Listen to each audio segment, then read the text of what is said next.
जिस किसी को ये कहा गया कि तुम घर की रखवाली कर, जय राखो रहो घर रखवारी, ते जानो जन गर्दन मारी, उसको ऐसा लगता है कि मेरी गर्दन पर तलवार का प्रहार हो। कौन भगवान का दर्शन करना चाहेगा नहीं। पूरी रात जागे हैं अयोध्या के लोग, कोई सोया नहीं।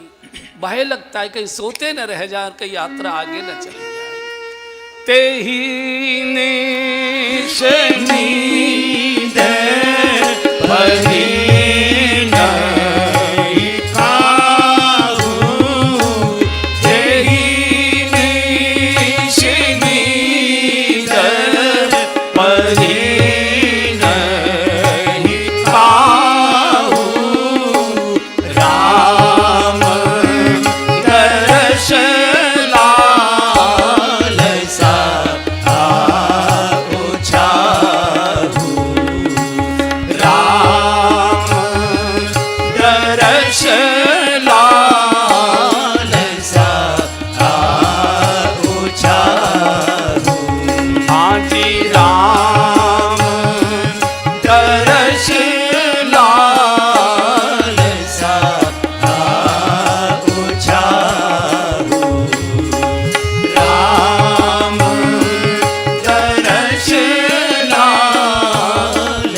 किनारे से यात्रा का शुभारंभ हुआ। भरत जी ने सोचा कि मेरे प्रभु पैदल गए, मैं रथ पर बैठकर, हाथी घोड़ों पर बैठकर, ये तो अपराध हो जाएगा। जहां भगवान के श्री चरण पड़े वहां तो मेरा शीश आना चाहिए। भरत जी रथ से उतर गए। जब भरत जी रथ से उतरे तो सारी जनता रथ से उतर। जब राजा ही पैदल चल रहा है तो हम कैसे वाहनों में बैठे। पूरी जनता, लाखों लोग पैदल जा रहे हैं। सबसे पीछे कौशल्या जी की पालकी थी, क्योंकि वो प्रमुख थी तो सारी व्यवस्था करके, सब सावधान सबको करके, जो भी जिनको काम बताना था बताकर कौशल्या जी सबसे पीछे चली थी। घर का मालिक सबसे पीछे ही चलता है। तो देखा कौशल्या जी ने कि वाहन खाली चल रहे हैं और सब लोग पैदल जा रहे हैं। पता कि बात क्या है। बोले भरत जी पैदल चल रहे हैं इसलिए सब पैदल चल। अपने कहार को कहा कि मेरी पालकी दौड़कर जल्दी से लेकर भरत के पास तक चलो। और भरत जी के पास जब कौशल्या जी आई है, पालकी आई है, माँ ने कहा बेटा ये मैं जानती हूं कि तू पैदल दंडवत करते भी जा सकता है, तेरी साधना तेरी कठोर है, ये मैं जानती हूं। लेकिन ये जो अयोध्या के नागरिक हैं ये बहुत सुख साधन में पड़े हैं, बहुत साधनों में, बहुत सुख में पले। इनको किसी को कष्ट सहन करने का अभ्यास नहीं। तुमको देखकर ये पैदल चलने की कोशिश करेंगे, बीमार होंगे, फपोले पड़ेंगे, मुश्किल हो जाएगी। अब सबकी जिम्मेदारी हमारी ऊपर है भैया, क्या क्या होगा तुम ऐसा करो, तात जाओ बले बल महतारी, मेरे कहने से तुम मेरे लिए रथ में बैठ जा। माँ की आज्ञा, श्री भरत जी रथ में बैठ गए। और देखा देखी कभी करना नहीं चाहिए। हमारे साधुशाही कहावत है, देखा देखी कीजे जोग, छीजे काया बाढ़े रोग। हमारी शरीर की जैसी स्थिति है उसके अनुसार ही करिए जो कुछ पूजा पाठ, नहाना धोना, जो कुछ भी है। अपने शरीर की स्थिति को देखकर कोई 4 बजे उठकर स्नान कर सकता है, हमारे बस की बात नहीं है। हमको 8-7 बजे नींद खुलती है, कोई दिक्कत नहीं। आपको जब पूरी नींद हो जाए, फ्रेश होकर उठे, नहीं दिन भर आपको उघाई आएंगी, चक्कर आएंगे, थकान होगी, मन नहीं लगेगा, सिर भारी होगा। इसलिए कोई भूखा प्यासा रहकर भजन कर सकता है। हमारी स्थिति नहीं है, चाय के बिना हमारे सर में दर्द होता है, 1 कप चाय पी लीजिए। मूल में भजन होना चाहिए। हम पाखंड में बहुत फंस गए हैं। नहीं ऐसे ही पालती मार कर और आसन पर बैठे, नहीं घुटने काम नहीं कर रहे, पीठ दर्द रहता है, सोफे पर बैठिए, कुर्सी पर बैठिए, पलंग पर पीछे मोटा सा तकिया लगाकर लंबी टांग करके बैठिए। मूल में भजन होना चाहिए। हम ऊपर के कर्मकांड, पाखंड और दिखावे में लोग किससे प्रभावित होंगे, हम इस चक्कर में पड़े रहते हैं। लोग तो प्रभावित नहीं होते, हम जरूर डॉक्टर से प्रभावित होकर उसके यहाँ चले जाते हैं कि वो तबीयत ठीक कर देगा। तो यहाँ से यात्रा चली, गंगा के किनारे श्रृंगवेरपुर के इस किनारे यात्रा पहुंची। जो गोह के सेवक थे उन्होंने देखा कि भरत जी और सारी सेना ताम झाम बड़ा भारी काफिला लेकर आ रहे हैं। दौड़ कर गए, गुहू जी गुहू जी गुहू जी केवट जी गुहू जी, भरत जी चतुरंगिनी सेना लेकर आए। ओहो, गुह तो एकदम सन्नाटे में रह गए। कारण कवन भरत वन जाए, क्यों जा रहे? ओ, और ये नियम है कि अच्छे से अच्छे व्यक्ति के मन में हमेशा पहले बुरे भाव आते हैं, अच्छे बाद में आते हैं। विशेषकर हमारी माताओं में तो ये गुण है। बालक कहीं गया, देर हो गई, आया नहीं, तो कभी ये मन में नहीं आएगा कि नहीं देर से छुट्टी हुई होगी, कोई और होमवर्क करने लग गया होगा, कहीं ऐसा न हो गया हो, कहीं वैसा न हो गया हो। और कभी भी अशुभ मत सोचिए, कभी भी गलती से अशुभ मत सोचिए। 24 घंटे में प्रत्येक मनुष्य की जीभ पर 24 बार सरस्वती आके बैठती है। फिर बोलता हूँ, 24 घंटे में प्रत्येक, चाहे साधु हो और चाहे गृहस्थी संसारी हो, पुण्यात्मा हो या पापात्मा हो, सभी की जिह्वा पर 24 घंटे में 24 बार सरस्वती आकर बैठती है। मान लीजिए आपने उसी समय अपने परिवार के किसी व्यक्ति के बारे में अशुभ सोचा, कहीं ऐसा न हो जाए, वैसा ही हो जाता है, वैसे ही। चूंकि सरस्वती उस समय आई हुई थी, इसलिए हमेशा शुभ सोच। अशुभ हो कैसे सकता है? हमारे घर में ठाकुर जी विराजमान है, हमारे घर गंगा जी विराजमान है, गंगा जी बैठी हुई है, ऐसे कैसे हो सकता है? हम सूर्य को अर्घ देते हैं, तुलसी की पूजा करते हैं, ठाकुर जी की आरती उतारते हैं, गंगा स्नान करने जाते हैं, अशुभ कैसे हो सकता है? हमेशा शुभ सोचिए, शुभ सोचिए। पानी का स्वभाव है नीचे की ओर गिरना, मन का भी स्वभाव है बेकारी की बातों में नीचे की ओर जाना। ऊपर उठाने के लिए पानी को जैसे टिल्लू पंप लगाना पड़ता है, ऐसे ही मन को उठाने के लिए थोड़ा ध्यान करना पड़ता है। भगवान पर ध्यान लगाओ, नहीं नहीं कुछ गलत हो ही नहीं सकता। तो गोह के मन में जिसने भगवान का दर्शन किया है ठीक से, सिर्फ उसके भी मन में आ गया, कारण कवन भरत बन जाहि, कारण कवन भरत बन जाहि, कारण कवन भरत बन जाहि, कारण कवन भरत बन जाहि, है कछु कपट भाव मन मानी, है कछु कपट भाव मन मानी, जो पे जियन होती कुटिलाई, जो पे जियन होती कुटिलाई, तो कतलीन संग कटकाई, तो कतलीन संग कटकाई, सनमुख लोह भरत सन लेहु, सनमुख लोह भरत सन लेहु, जियतन सुर सर उतर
एकदम गोह ने डिडोरा पिटवा दिया, सब अपने अपने शस्त्र लेकर चलो, हम भगवान के सेवक हैं, भरत जी को आगे नहीं बढ़ने देंगे। तजो प्राण रघुनाथ निहोरे, भगवान के काम में शरीर जाएगा, दो हाथ मुद मोदक बोरे, भरत जी के हाथ से मरूंगा, भगवान के काम के लिए मरूंगा और गंगा जी के किनारे जाकर मरूंगा। लोग तो मरने के बाद गंगा जी पर लेकर जाते, हम गंगा जी की गोद में मरेंगे। सन्मुख लोह भरत सन ले हूं, जब तक जीवित हूं गंगा पार नहीं होने दूंगा। हजारों कोल भीलों को लेकर आ गए। तो सबसे आगे श्री गुरु जी का रथ था, गुरुदेव का, इसने दूर से प्रणाम किया, दूर से प्रणाम किया, साष्टांग दंडवत प्रणाम किया। तो गुरु जी ने आशीर्वाद दिया है, गुरु जी ने आशीर्वाद दिया। तो पीछे भरत जी का रथ था। भरत जी ने पूछा कि गुरु जी कौन है जो प्रणाम कर रहा है? बोले इस गांव का, इस क्षेत्र का ये राजा है, गो इसका नाम है, भगवान का ये सेवक है, बताता है कि भगवान मेरे मालिक हैं, प्रभु यही रुके थे, मैंने उनकी सेवा की। इतना भरत जी ने सुना कि राम जी का सखा है, राम जी का सेवक है, राम जी का प्रिय मित्र है। जिस रथ पर भरत जी बैठे थे एकदम कूद पड़े और राम सखा सुनी चंदन क्या गा, राम सखा सुनी चंदन क्या गा, चले उतरे उमगत अनुरागा, चले उतरे उमगत अनुरागा,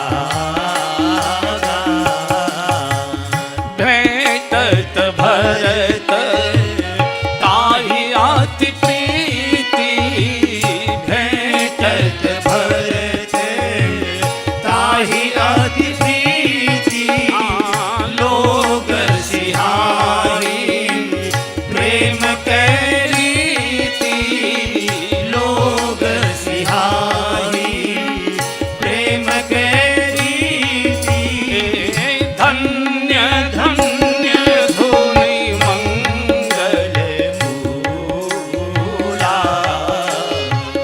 धन्य धन्य धुनि मंगल मूला, सुर सराहे तेहि बरसहि फूला, सुर सराहे तेहि बरसहि फूला। श्री भरत जी ने राम का सखा तो मेरे लिए राम जैसा है, कूद पड़े, दौड़ कर उठा लिया, छाती से लगा लिया। राम सखा सुर चंदन त्यागा, चले उतर उमगत अनुरागा, छाती से बहुत देर तक लगाए रहे। भैया तुम तो मेरे लिए राम जैसे ही हो। तो वशिष्ठ जी भी रथ से उतर गए। तो वशिष्ठ जी को जब उसने दूर से प्रणाम किया, वशिष्ठ ने दौड़कर पकड़ लिया। नहीं नहीं गुरु जी, मैं नीच हूं, मैं अछूत हूं, मुझे मत स्पर्श करिए, आपको गंगा स्नान करना पड़ेगा। वशिष्ठ जी ने कहा रे बेटा, जिसको राम ने अपने हृदय से लगा लिया वो नीच हो कैसे सकता है, वो अछूत हो कैसे सकता है? एकदम छाती से लगा लिया। गोस्वामी ने कहा है कि राम राम कही जे जमुहारी, राम राम कही जे जमुहारी, तीनहीन पाप पुंज समुहाई, तीनहीन पाप पुंज समुहाई, यह तो राम लाई उरलीना, यह तो राम लाई उरलीना, कुल समेत जय पावन कीना, कुल समेत जग पावन कीना, बोलता नाम जपत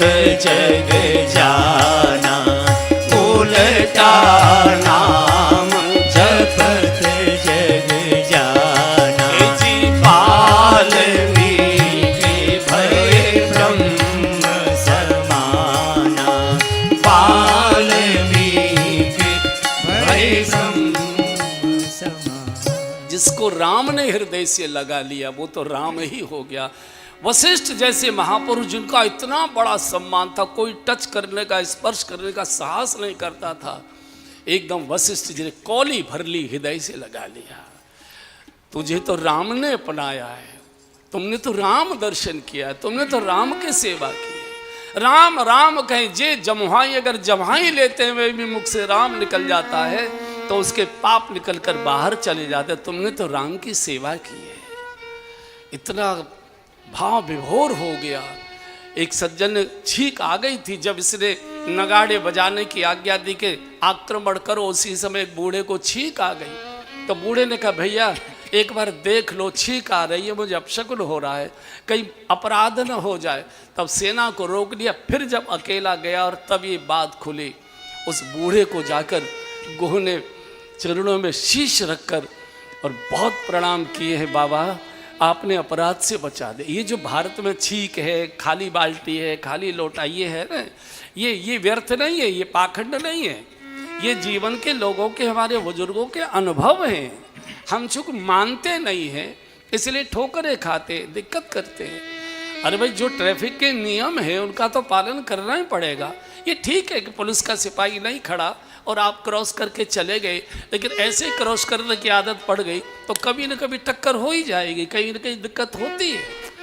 एक बूढ़े ने आज हमको बचा लिया, ले गए वहाँ जहाँ भगवान ने रात्रि को शयन किया था। भरत जी ने कहा भैया पहले मुझे वो स्थान दिखाओ जहाँ मेरे प्रभु ने शयन किया था। उस झोंपड़ी को गांव वालों ने मंदिर बना दिया है, उसकी रोज सुबह शाम आरती उतारी जाती है, लोग उसकी परिक्रमा करते हैं। और जाकर जब भरत जी ने देखा तो पछाड़ खाकर गिर पड़े।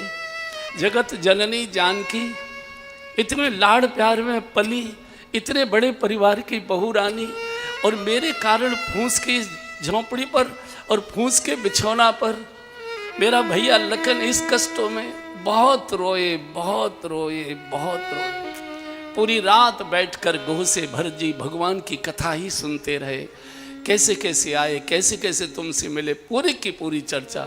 अयोध्या के नागरिक भी उस कुटिया को देखने जाते हैं, परिक्रमा करते हैं।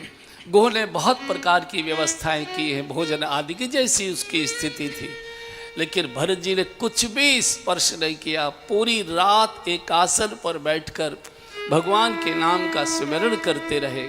अगले दिन सबने गंगा स्नान किया। यहाँ से यात्रा आगे बढ़ी।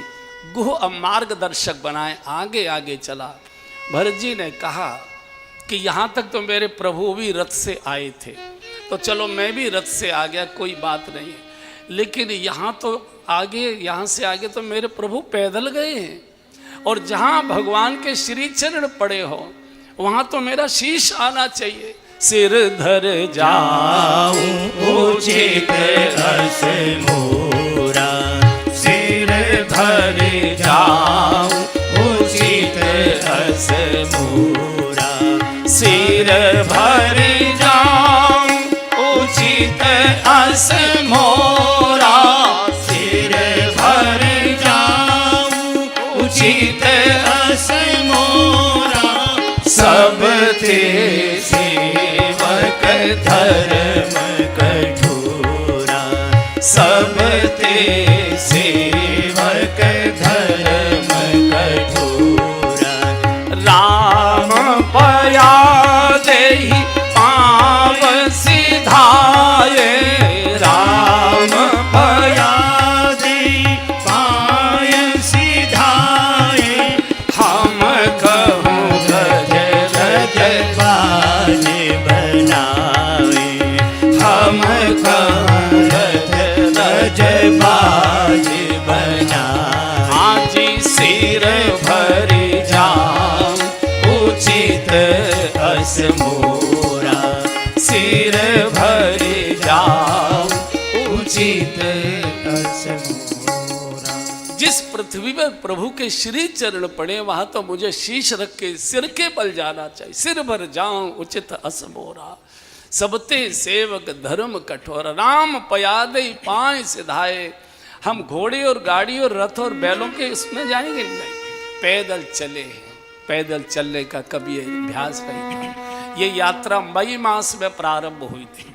आप कल्पना करिए मई की रेती कितनी भयंकर गर्म हो जाया करती है। ऊपर से सूर्य तप रहा है, नीचे से धरती तप रही है। कोमल चरण, पैदल चलने का कभी कोई अभ्यास नहीं। पैदल चलते चलते छाले पड़ गई, फपोले पड़ गए। गोस्वामी जी कहते क्या स्थिति हो गई भरत जी के पैरों की? जल का झलकत पायन कैसे, जल का झलकत पायन कैसे, जल का झलकत पायन कैसे, जल का झलकत पायन कैसे, पंकज कोश कोश कण जैसे, पंकज कोश कोश कण कैसे, भरत पया दे आए आजू, भरत पया दे आए आजू, भयउ दुखित सुनि सकल समाजु, भयउ दुखित सुनि सकल समाजु। भरी दोपहरी में भरत तीसरे पहर कहे, और कीन प्रवेश प्रयाग, कहत राम सिय राम सिय, उमगी उमगी तीसरे प्रहर भरत जी के काफिले ने प्रयाग तीर्थराज, प्रयाग की पावन धरती पर प्रवेश किया। कौशल्या जी को बताया गया कि आज भरत पैदल आए। एकदम दौड़कर आई। भरत अपनी कुटिया में बैठे थे, कुछ नहीं देखा, चेहरा मोहरा कुछ नहीं देखा, सीधे माने भरत के पैर देखे। झलका झलकत पायन कैसे, पंकज कोश ओश कण जैसे, लाल लाल कोमल तलवे और बड़े बड़े फपोले सफ़ेद पानी से भरे हुए। ऐसा लगता है जैसे कमल के पत्तों पर जब ओस की बूंद गिरती है, जैसे वो मोती जैसा दिखाई देता है। भरत जी की ये स्थिति, कौशल्या रो पड़ी। भरत तू क्या चाहता है भैया? तू जीवित पहुंचेगा कि नहीं पहुंचेगा चित्रकूट? माँ अपनी साड़ी के पल्ले से धुगुल झाड़ती है, धीरे धीरे फपोलों को सहलाती है, शीतल अपने मुख की हवा से ठंडा करती है। भरत ये क्या कर रहा है भैया? इतना कौशल्या रोई है, इतना कौशल्या रोई है। इधर भरत जी संगम के किनारे गए। संगम के किनारे खड़े होते ही भरत जी चीख चीख कर रोने लगे। एक ओर से गंगा जी आ रही हैं, एक ओर से यमुना जी आ रही हैं। दोनों को देखकर भगवान की याद आ गई भरत जी को।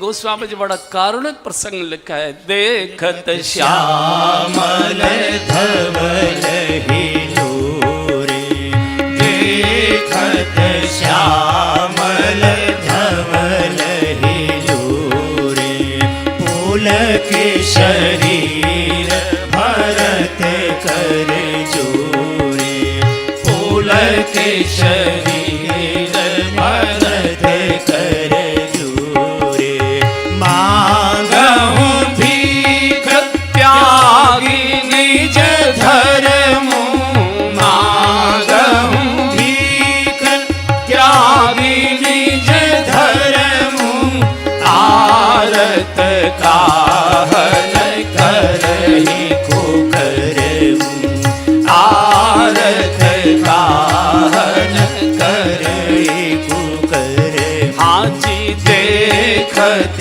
श्यामल धवल हिलोरे, देखत श्यामल धवल हिलोरे। एक ओर से श्वेत वर्ण की श्री गंगा जी आ रही हैं, एक ओर से श्याम वर्ण की श्री यमुना जी आ रहे। देखत श्यामल धवल हिलोरे। भरत जी का शरीर एकदम रोमांचित हो गया। भरत जी को दोनों राम और जानकी जी दिखाई देने लगे। गौर वर्ण की गंगा जी श्री जानकी जी के प्रति श्याम वर्ण की यमुना जी, भगवान श्री राम की याद आ गई। और भक्ति इसी को कहते हैं। भगवान से संबंधित कोई भी वस्तु को हम देखें तो हमको भगवान याद आने लग जाए।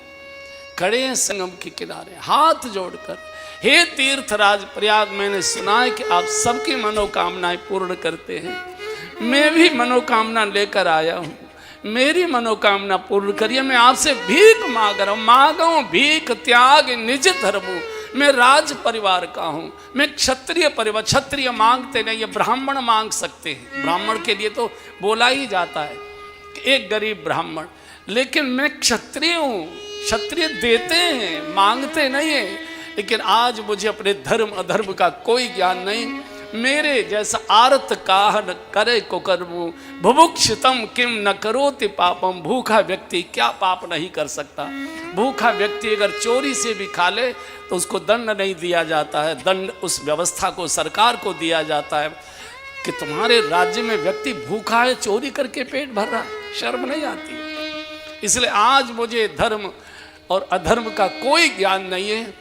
आपने देखा होगा जब कोई घर में जवान मौत हो जाती है तो बड़े बड़े समझदार लोग भी पागलों जैसी बातें करने लगते हैं, रोते रोते बिल्कुल पागल जैसे हो जाते हैं। उनको विवेक रहता नहीं है। मेरी वही स्थिति हो गई है। मेरे पिताजी मुझे छोड़कर चले गए, मृत्यु हो गई। मेरी माताएं विधवा हो गई, मेरा नगर अनाथ हो गया। मेरे प्रभु, मेरा छोटा भैया, मेरी माँ जानकी सब छोड़कर मुझे वन को चले गए। मेरे जैसा कोई दुखी आज होगा नहीं इस जगत में। इसलिए मुझे अपने धर्म का कोई ज्ञान नहीं है।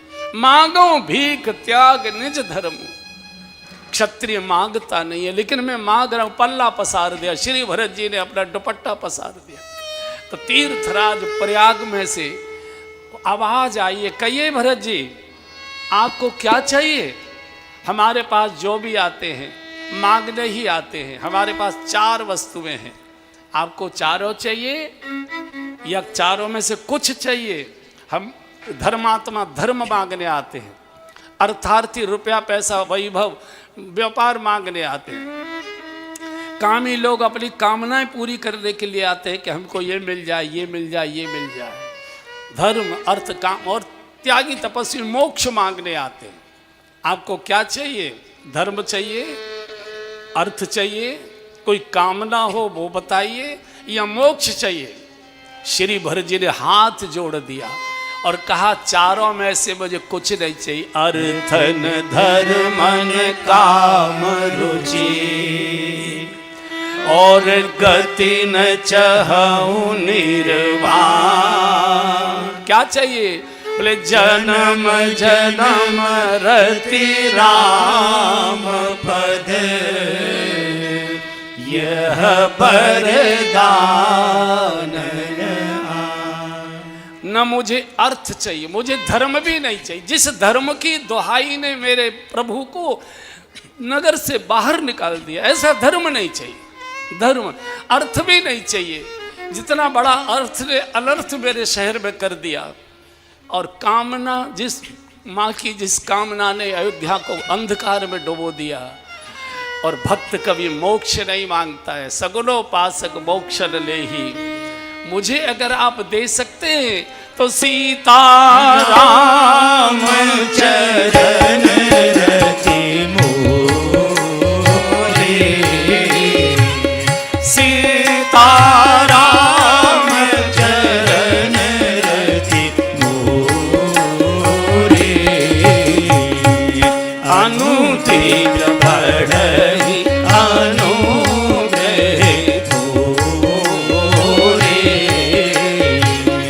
अनुदिन बढ़हि अनुग्रह थोरे।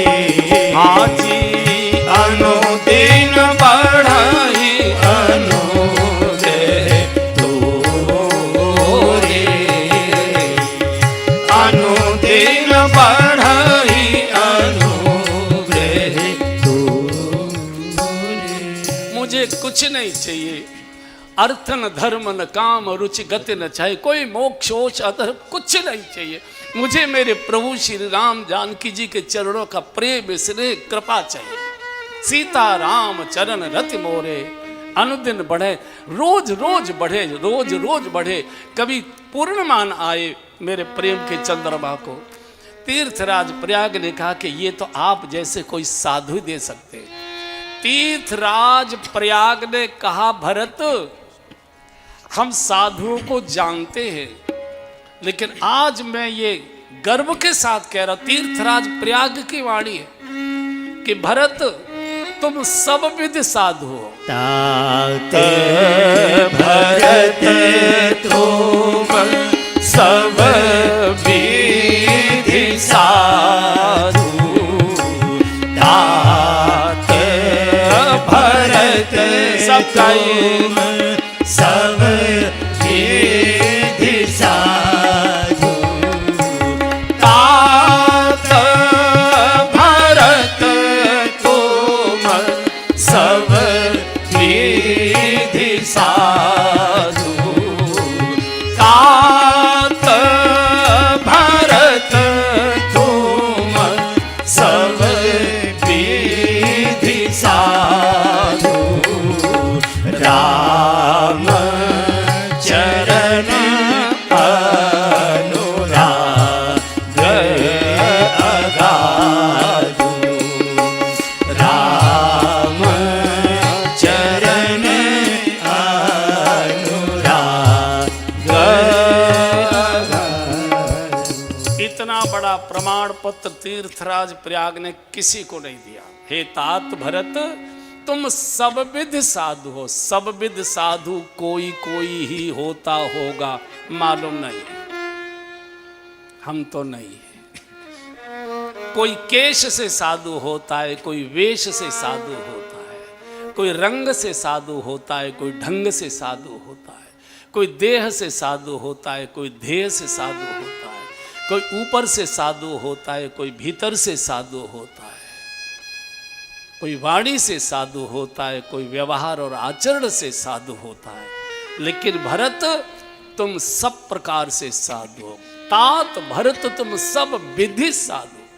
चूंकि साधु की पहचान तीर्थराज प्रयाग से ज्यादा कोई नहीं जानता, कोई तीर्थ नहीं जानता। चूंकि प्रति वर्ष माघ मेला लगता है, प्रति छठे वर्ष अर्ध कुंभ लगता है, प्रति 12वें वर्ष पूर्ण कुंभ लगता है, और माघ मेला भी कुंभ जैसा ही हुआ करता है, प्रति वर्ष लगता है। और आपने कुंभ देखा होगा तो सभी साधु कुंभ में स्नान करते हैं, और वही अपने वस्त्र लंगोटी आदि छोड़कर नग्न होकर आते हुए नग्न स्नान करते जाते सब लगभग। तो मनुष्य को बाहर से कोई नहीं पहचान सकता, लेकिन बाथरूम जानता है कि आदमी है कैसा। क्योंकि व्यक्ति जब स्नानागार में स्नान करता है, बाथरूम में निर्वस्त्र होकर स्नान करता है। आपने देखा जो बड़े बड़े गंभीर स्वभाव के भी लोग हैं, वो भी जब बाथरूम में नहाने जाते हैं तो शीशे के सामने कैसे मुंह मटकाते हैं, मुंह बिचकाते हैं, जीभ निकालते हैं, ऐसे करेंगे, ऐसे करेंगे, दांत देखते हैं, ये करेंगे। चूँकि वहाँ व्यक्ति बिल्कुल भोला रहता है, चूँकि वो बिल्कुल बंद है सारा का सारा। तो बाथरूम मनुष्य बाहर कितना धीर गंभीर है, कितना योग्य है, कैसा है, उसको वॉशरूम बाथरूम जानता है, स्नानागार जानता है ये है कैसा। जो कभी नहीं नाचते वो बाथरूम में मटक लेते हैं, चारों ओर से तरह तरह से अपने मुंह बिचका बिचुक के बना बनू के शीशे में अनेक प्रकार से। आप कहोगे कि आपको कैसे पता है? अरे हम भी तो यही करते हैं, हम भी तो यही करते हैं, हम अपनी कथा कहते हैं, हम किसी और की कथा नहीं कहते। तो तीर्थराज प्रयाग कहता है तात भरत तुम सब विधि साधु, सब प्रकार से साधु। आनंद हो गया, आनंद हो गया। और यहाँ से अक्षय भट्ट को प्रणाम कर भरद्वाज ऋषि के आश्रम में आए हैं। भरद्वाज ऋषि ने बहुत स्वागत सत्कार किया है। राम आए थे तो कोई खास व्यवस्था करनी नहीं पड़ी थी, राजा आया है तो राजा को राजा जैसी व्यवस्था मिलनी चाहिए। तो रिद्धि सिद्धियों को प्रकट किया, कहा जो सुख साधन स्वर्ग लोक में भी नहीं हो वो सब भरत जी के पूरा का पूरा एक नई अयोध्या प्रकट कर दी रिद्धि सिद्धियों ने। लेकिन भरत जी क्या करते हैं? भरत जी कुछ नहीं करते, एक आसन पर बैठकर हरे राम हरे राम राम राम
इसको संकेत कर दिया ये ऋषि की तपस्या का फल है, रिद्धि सिद्धि प्रकट, इसका भोग नहीं करना, आवश्यकता के अनुसार इसका उपयोग कर लो।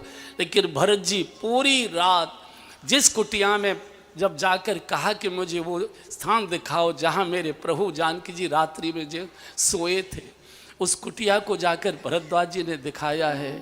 साष्टांग दंडवत किया है, द्वार पर बैठ गए, द्वार पर बैठ के पूरी रात भगवान के नाम का जप किया है। भरद्वाज जी ने कहा कि भरत, हम साधु हैं, हम कभी झूठ नहीं बोलते, हम तुम्हारी जो प्रशंसा कर रहे हैं, तुम ये मत समझना कि हमारे आश्रम के 2-4 कमरे बनवा जाओगे, हमारी गौशाला के लिए भूसा की चारे की व्यवस्था कर जाओगे, हमारे अन्य क्षेत्र के लिए दाल चावल और आटा भेज दोगे। हम इसलिए तुम्हारी प्रशंसा नहीं कर रहे हैं।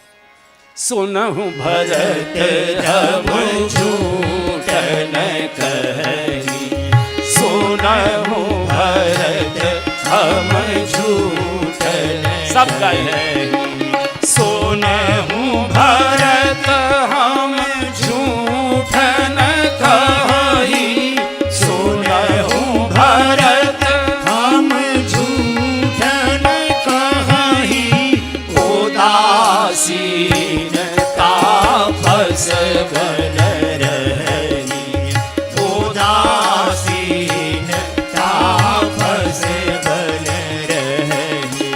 लखन राम सीता ही अति प्रीति, लखन राम सीता ही अति प्रीति, निशि सब तुम्हि सराहत भीति, निशि सब तुम्हि सराहत भीति, जाना मरम नहात प्रयागा, जाना मरम नहात प्रयागा, जाना मरम नहात प्रयागा, जाना मरम नहात प्रयागा, मगन होहि तुम्हारे अनुरागा, मगन होहि तुम्हारे अनुरागा। आज सुनहु भरत हम झूठ न कही, सुनहु भरत हम झूठ न कही। भरत, हम कभी झूठ नहीं बोलते, हम उदासीन महात्मा हैं। अगर भोजन की सामग्री कुछ भी नहीं रहती, हम गंगाजल पी के रह जाते हैं, हम मट्टी घोल के पी लेते हैं, शरीर पर हम वस्त्र भी नहीं लपेटते, हम वृक्षों की छाल से ही अपने सब इज्जत को ढकते हैं, अंगों को ढकते हैं, हम झूठ नहीं बोलते। लेकिन आज मैं मजबूर हूं तुम्हारी प्रशंसा करने के लिए। जब हमारे तीनों सज्जन हमारी कुटिया में ठहरे थे, तो हम रात्रि को चुपचाप अकेले निकले, और भरत, किसी की चोरी से बातें सुननी नहीं चाहिए, ये महा अपराध माना गया है। कोई बातें कर रहे हैं तो कान लगाकर आप चोरी से किवाड़ के बाहर खड़े होकर सुने, ये महा अपराध माना गया है। ये मैं जानता हूँ भरत, लेकिन मैं ये देखना चाहता था, उनकी बातें सुनकर मैं ये देखना चाहता था, और मुझे इसी से अनुमान आता कि अयोध्या की राजनीति अब किस ओर जाएगी, किस करवट जाएगी, ये मैं चाहता था जानना। मैं कुटिया के पीछे पूरी रात कान लगाकर खड़ा खड़ा सुनता रहा, लेकिन क्या सुना मैंने?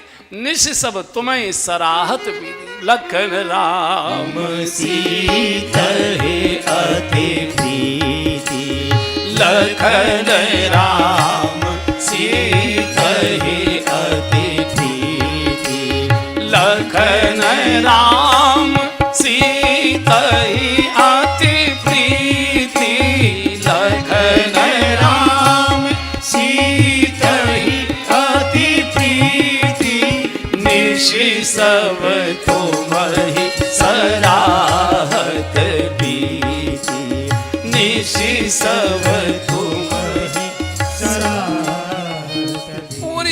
तीनों तुम्हारी चर्चा करते रहे, निश सब तुम्हें सराहत बीती। भरत ननिहाल से आएगा, क्या बीतेगी उसके ऊपर, कैसे सहन कर पाएगा इस दुख को, कैसे जीवित रह पाएगा। तीनों केवल इसी चिंता में डूबे रहे। हम देखना चाहते थे कि अयोध्या की राजनीति किस करवट जाएगी, लेकिन मैं आश्चर्य हो गया, आश्चर्यचकित हो गया। निश लखन राम सीताई अति प्रीति, निश सब तुम्हें सराहत। पूरी रात तुम्हारी, पूरी रात चर्चा करते हैं। और भरत, आज मैं कह सकता हूं कि तुम तो भरत मोर मत हीरो, तुम तो भरत मोर मत हीरो, तुम तो भरत मोर मत एहू, तुम तो भरत मोर मत एहू, धरे देह जनो राम सनेहू, धरे देह जनो राम। भरत अब मैं कह सकता, मुझे ऐसा लगता है कि राम के प्रेम ने शरीर धारण कर लिया है, दुनिया उसी को भरत नाम से पुकार रही है। तुम तो भगवान के हृदय के प्रेम हो। और असली तो मुझे तब दिखाई दिया कि जाना मर मना हाथ प्रयागा, जाना मर मना हाथ प्रयागा, जाना मर मना हाथ प्रयागा, जाना मरम नहात प्रयागा, मगन हो ही तुम्हारे अनुरागा, मगन हो ही तुम्हारे अनुरागा, आजी जाना मरम नहात प्रयागा, जाना मरम नहात प्रयागा। असलियत तो मुझे तब दिखाई दी जब मैं अगले दिन उनको संगम स्नान कराने ले गया। तो जब संगम में स्नान कर रहे थे तो राघव ने कहा, गुरुजी आज तो हमारे पास कुछ नहीं है, लेकिन गंगा स्नान करके कुछ को दान जरूर करना चाहिए, नहीं स्नान अपूर्ण माना जाता है। भविष्य के लिए हम संकल्प लेना चाहते हैं, हमको संकल्प करा दीजिए। तो भरत, जब मैंने मंत्र बोला, जम्बू द्वीपे भरत खंडे अमुक नामी अमुक गोत्रे, तो राघव रोने लगे। मैंने पूछा, राम रोते क्यों, मंत्र बोलते? तो राम ने रो रो कर कहा कि गुरुजी आपने बोला ना जम्बू द्वीपे भरत खंडे, भरत मेरे छोटे भैया का नाम है, उसकी याद आ गई मुझे। भरत राम इतने प्रेम में तुम्हारे अधीन है कि मंत्र में भी भरत शब्द आता है, राम रोने लगते हैं। भरत जी को संतोष हुआ। यहाँ से आगे की यात्रा चली, यहाँ तक तो मेरे प्रभु, अब मैं तो बिल्कुल पैदल जाऊंगा, सबको आगे कर दिया, नहीं पदत्राण शीश नहीं छाया, चले जा रहे चले जा रहे चले जा रहे। इंद्र को लगा कि जिस स्थिति में भरत जी जा रहे हैं, चित्रकूट पहुंचेंगे, भगवान से कहने की भी भरत जी को जरूरत नहीं पड़ेगी। भरत जी की इस अवस्था को देखकर भगवान अपने आप ही उठकर अयोध्या को वापस आ जाएंगे चलकर, और हमारा सारा धरा का धरा काम रह जाएगा। अगर भगवान वापस आ गए तो फिर राक्षस रावण का अत्याचार वैसा का वैसे हमको सहन करना पड़ेगा, ये तो सारा बना हुआ खेल बिगड़ जाएगा। तो इंद्र ने सारे अपने अधीनस्थ देवताओं को बुलाया, धरती से कहा कि बड़े बड़े कांटे निकालो, इतने ताकि वो नंगे पैर चल ही न पाए, इतने बड़े बड़े कांटे खजूर के जैसे चुभ जाएं तो वो रुक जाए, रास्ते से लौट जाए, वहीं बैठ जाए। सूर्य से कहा इतना ताप कर दो, मई का महीना है, कि उनकी हालत खराब हो जाए, आगे बढ़ न पाए। सरोवर को, जल देव को कहा कि सारे सरोवर सुखा दीजिए, कहीं एक बूंद जल पीने की स्थिति न रह जाए।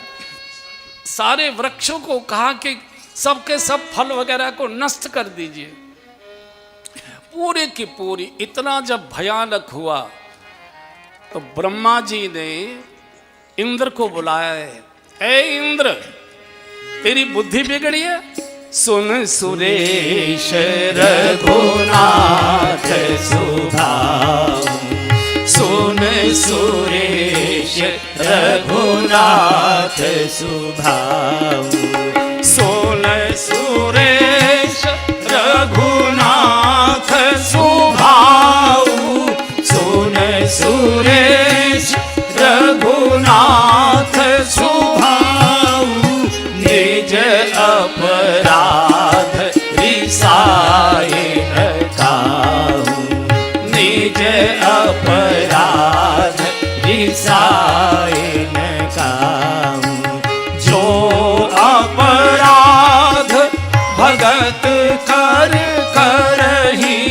जो अपराध भगत कर करही, राम रोष पावक सोजरही, राम रोष पावक सोजरही, लोकहु वेद विदित इतिहासा, लोकहु वेद विदित इतिहासा, यह महिमा जानहि दुर्वासा, यह महिमा जानहि दुर्वासा, सुन सुरेश रघुनाथ सुभाऊ, सुन सुरेश रघुनाथ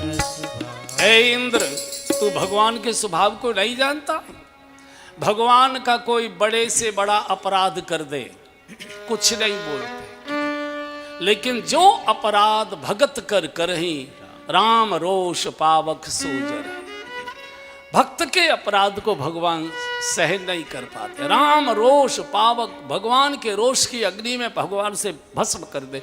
और हम सब अनुभवी हैं, भगवान का हम रोज कितना अपराध करते। 2 मिनट भी भगवान के पास बैठने को हमको फुर्सत नहीं, घंटों अखबार चाट लेंगे। एक अखबार से पेट नहीं भरता, 2-2 3-3 अखबार उसी को लटपलट के चाटेंगे। सवेरे भी उसको, दिन में भी उसको, रात को भी आएंगे उसी को लटपलट के चाटेंगे। सारे के सारे मोबाइल में दिन भर बेकार की बातें देखेंगे, टीवी के साथ चुपके रह जाएंगे। भगवान का दर्शन करने का, अपने घर के ठाकुर जी को प्रणाम करने की फुर्सत हमको नहीं है। इसके बाद भी भगवान दिए जा रहा है, दिए जा रहा है, दिए जा रहा है। अरे जिसको हम नौकर को कुछ देते हैं और वो अगले दिन से नमस्ते न करे, खून जल जाता है, खून बोले अब आना कभी। ये भगवान है। सुन सुरेश रघुनाथ स्वभाव, निज अपराध रसाय न काहो। लेकिन जो अपराध भगत कर करे, राम रोष पावक सोच रहे। भगवान का घोषणा है कि मैं तो हूँ भक्तन को दास, भक्त मेरे मुकुट मणि। मैं तो हूँ भक्तन को दास, भक्त मेरे मुकुट मणि। मैं तो हूँ भक्तन को दास, मोको भजे भजू मैं उनको हूँ दासन को दास। मोको भजे भजू मैं उनको हूँ दासन को दास। सेवा करे करूँ मैं सेवा, हो सच्चा विश्वास। यही तो मेरे मन में खड़ी। मैं तो हूँ भक्तन को दास, भक्त मेरे मुकुट मणि। मैं तो हूँ भक्तन को दास। पग चापूं और सेज बिछाऊं, नौकर बनूं हजार। पग चापूं और सेज बिछाऊं, नौकर बनूं हजार। हाँकूं बैल बनूं गढ़वारो, बिन तन खारथ बान। अलख की रखता बनी, मैं तो हूँ भक्तन मेरे मुकुट मणि, मैं तो हूँ भक्तन को दास। अरे अपनो पर्ण विसारे भक्त को पूरा पर्ण निभाऊं, अपनो पर्ण विसारे भक्त को पूरा पर्ण निभाऊं। साधु याचक बनू कहे तो देख तो बिक जाऊं, और का कहूँ हरि, मैं तो हूँ भक्तन को दास। भक्त मेरे मुकुट मणि, मैं तो हूँ भक्तन को दास। भगवान का विरद है घोषणा, अहम भक्त पराधीन, मैं तो भक्तों का दास हूँ। पग चापूं और सेज बिछाऊं, नौकर बनूं हजाम, हाँकूं बैल बनूं गढ़वारो। तू भक्त अपराध करता है, धरती को फटकारा, कल तक रोती थी मेरे भार को हरण करो, और आज तूने कांटे उगा दिए, शर्म नहीं आती? इतना फटकारा ब्रह्मा जी ने, सबने स्थिति बदल दी, सबने स्थिति। भगवान का कोई बड़े से बड़ा अपराध कर दे, भगवान को कभी कष्ट नहीं होता, लेकिन जो अपराध भगत कर करही, राम रोष पावक सो जरहि। भगवान के क्रोध की आग में भगवान उसे भस्म कर देते। बहुत सुंदर उदाहरण, बड़ा सुंदर दिया। यह महिमा जानई दुर्वासा। अयोध्या के राजा थे अम्बरीश जी, बड़े धर्मात्मा राजा हुए अम्बरीश जी। भगवान के अवतार के बहुत पहले के थे अम्बरीश, बड़े धर्मात्मा थे। तो इन्होंने एक बार निर्जला एकादशी का वो अनुष्ठान किया, यानी द्वादशी प्रधान, 10वीं को भी निराहार, एकादशी को भी बिल्कुल जल का भी आहार नहीं, और द्वादशी को फिर जल से पारायण कर। बहुत कठोर व्रत है ये, बहुत।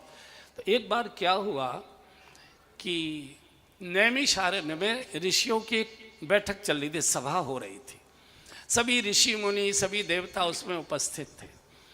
तो कौन कौन धर्मात्मा किस किस कोटि के हैं, ऐसी चर्चा हो रही थी। तो वहाँ बड़ी चर्चा हुई अम्बरीश जी की, कि अम्बरीश जी जैसा धर्मात्मा, नियम पालन करने वाला, तपस्वी, इतना पृथ्वी पर कोई नहीं है। और पृथ्वी पर सूर्य का तेज भी उनके भजन के तेज के सामने और फीका दिखाई देता है। उसमें दुर्वासा जी भी बैठे थे, और यहाँ तक कह दिया कि उनके भजन को, व्रत को कोई खंडित भी नहीं कर सकता, इतना कठोर व्रत उनका है। दुर्वासा जी के मन में अहंकार जग गया, ये क्या हो सकता है कि किसी के व्रत को कोई खंडित ही नहीं कर सकता, ऐसा क्या राजा का हो गया। आ गए दुर्वासा जी, आ गए अम्बरीशी के द्वार पर, स्वागत सत्कार, आइए ऋषवर, आइए ऋषवर। संयोग से उस दिन एकादशी का ही व्रत था, एकादशी थी। तो कहा आई बहुत अच्छे, आज एकादशी का पारण आपके ही साथ करेंगे।